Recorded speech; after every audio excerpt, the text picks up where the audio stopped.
மகா கும்பமேளாவில் மாலை விற்று வைரலான Monalisa the diary of Manipur படத்தில் முக்கிய கதாபாத்திரத்தில் நடிக்க ஒப்பந்தமாகியிருக்கிறார். படத்தின் இயக்குனர் சனோஜ் மிஸ்ரா மோனலிசாவை இந்த படத்தில் நடிக்க வைக்கிறார்.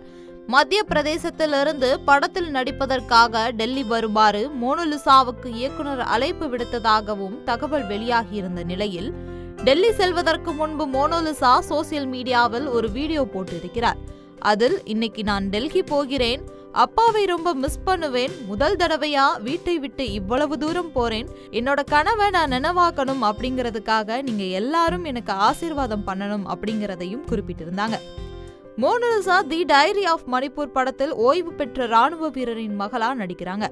இந்த கதையில் ஓய்வு பெற்ற ராணுவ வீரரின் மகளோடு கனவு ராணுவத்துல சேரணும் என்பது.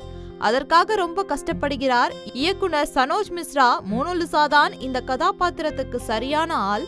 மகா கும்பமேளா வைரல் வீடியோவில் மோனலிசாவை பார்த்தேன், எனக்கு புது முகம்தான் தேவைப்பட்டது. மோனலிசாவோடு முன்னேறணும் என்கிற ஆர்வமும் பொறுமையும் தான் அவர்களுக்கு இந்த படத்தை ஆஃபர் செய்து வைத்தது. நானே அவங்கள கிராமத்துக்கு சென்று பார்த்ததில் நடிக்க வைக்க ஒப்புதல் வாங்கினேன். கிராமத்திலேயே இருந்து நடிப்பு பயிற்சி கொடுக்க என்னோட டீமை அனுப்பினேன். ஆனா அங்க வேலை செய்ய ரொம்பவும் கஷ்டமா இருந்தது. வகுப்புகள் சரியாக நடக்கவில்லை. அதனால் தான் மோனலிசாவை டெல்லிக்கு வர கூறினேன் என்று தெரிவித்துள்ளார். மோனலிசாவை திரையில் பார்க்க அனைவரும் ஆவலுடன் காத்திருக்கிறார்கள். மோனலிசா நடிப்பது போன்று நடனம் ஆடுவது போன்று பல்வேறு வீடியோக்கள் இணையத்தில் வைரலாகி வருகிறது.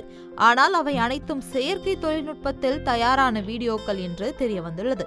இதனைத் தொடர்ந்து காதலர் தின வாரமான இந்நேரத்தில் பலரும் மோனலிசாவுக்கு காதல் பரிசுகளை தருவதாகவும் அதனை பிரித்து காட்டி வெட்கத்தில் சிவந்த மோனலிசாவின் வீடியோ தற்போது இணையத்தில் வைரலாகி வருகிறது.